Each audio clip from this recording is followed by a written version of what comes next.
And now, it's time for another Dice Tower review with Tom Vasel. The days of enjoying collectible card games are pretty much beyond for me, opening up a new pack of cards. But hey, I get the same feeling now when I get a new expansion for a deck building game. Here's the newest one for Thunderstone. This is Doomgate Legion. Now, if you remember the last expansion for Thunderstone, which was the Wrath of the Elementals, I lauded the praises of this one because everything fit inside the box, including the upcoming expansion. Ha ha ha! And it seems like there's even more room inside this for another expansion. This one is not as groundbreaking, well, because it's the second one, but I like this one better. And there's two kinds of cards inside that make me enjoy this one so much. Yeah, there's new heroes and there's new stuff. But one of the things I like in here are these mercenary cards, which are villagers which are usable both in the village and in the dungeon. Very neat. They work well in the game. They're not upgradable, they're not as cool as heroes, but they can come in handy and help you out, especially at the beginning. Also, there's treasures. Woohoo! Love treasures. Finding treasures in a dungeon is fantastic. The last one had traps. Well, that's kind of annoying, but cool. The treasures is cool, but not nearly as annoying. So I like having those. It gives more additions. We'll look at some of the concepts of this set now. Thunderstone adds a lot of new cards to the game. It also adds a box, just like the original. You've already seen the Thunderstone comes in the same box as the first expansion, with more room, again, to store everything, in case it's the only expansion that you bought. But we're going to really focus on the new cards that come in this deck. And I'm just going to show you a sampling of some of them. There's new spells here. This one is a Cyclone, which helps your magic attacks. Here is a Spirit Blast. I like this one. It adds plus magic attack equal to the number of experience you have. So as you get later in the game and you might have a pile of experience and you don't know what to do with it, that makes this one a much more useful option. Glowberries gives a hero strength +3 and is worth light +1, and also makes for a lot of in-game jokes. Flask of Oil. I like this because this is one of the light items that also doubles as a weapon. In a dungeon it's light +2 and attack +2, but then you lose it at the end of the battle. Or it can just be attack +1 and light +1. So it's up to you. So throw that fire. One thing that this expansion adds are mercenaries. Now, mercenaries, there's nothing really super spectacular. It's not like a new kind of card, per se. They're cards that go in the village. They're villagers. But mercenaries have double uses. They can be used in the village and or dungeon. For example, the Spirit Hunter here. In the village and or dungeon, you draw a card. And in a dungeon, he's a magic attack +1.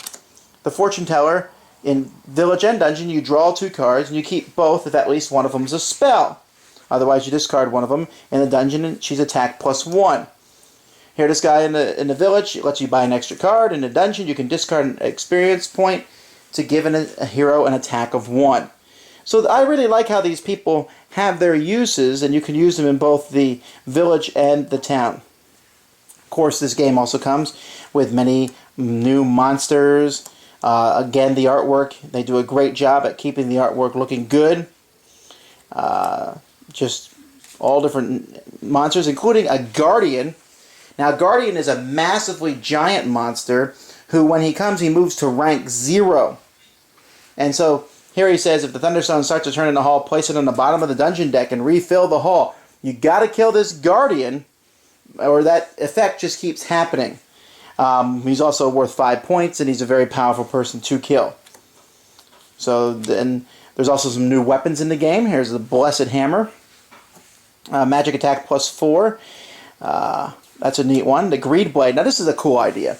The Greed Blade, it's +1 for each 2 gold revealed. And the card is worth 3 gold. So it's at least going to be worth 1.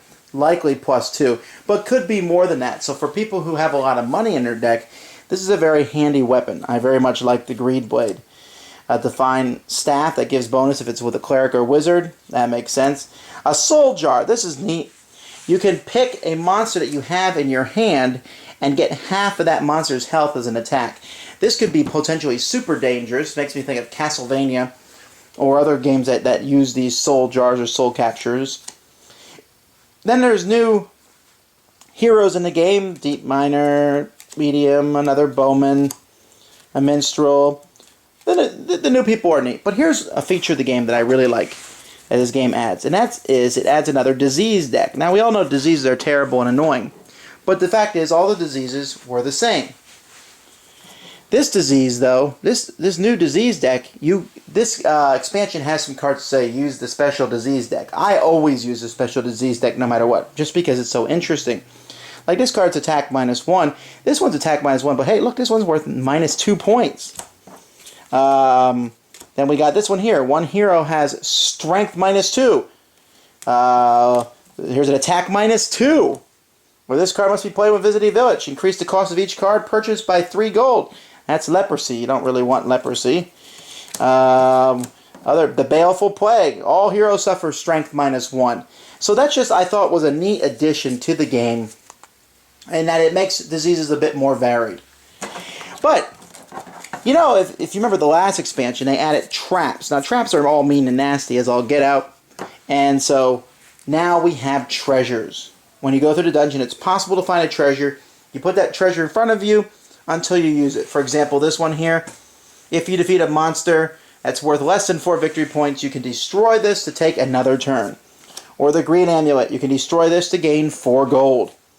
Or the Strength Amulet, you can destroy it to gain attack +3. These aren't game breakers, but it is neat when you're going through the dungeon and you find a treasure. You know, it's a bit exciting. I try to use them in many of my things. The last thing I want to talk about is a new monster called the Swarm. Just an interesting one. You put these in the deck, and when you pull it up, you replace with the top card of the Swarm deck. The Swarm deck, if you notice on the top, gets more powerful as you progress through the deck, and each of these are worth 1 victory point for every other Swarm card that you have, to a maximum of 5 each. So you could get a whole lot of points if you concentrate on killing the Swarm. I thought that was just a neat addition to the game.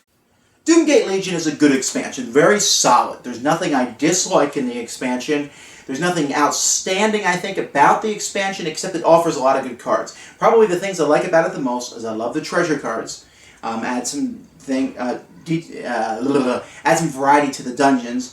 I really enjoy the mercenary cards, having more useful villagers that can be used in both the town and the dungeon. Mercenary cards, I'm always very interested in buying some of those. The new heroes are good and useful, the new monsters are good and useful, but those two things are the things that attract me the most to the set. But even so, it adds yet more variety to a very good game, making it even better. I very much like this expansion. Thanks for joining us today. For more written, audio, and video reviews, as well as the #1 board game podcast, check out the website at www.thedicetower.com. Until then, this is Eric Summerer, and you've been watching The Dice Tower.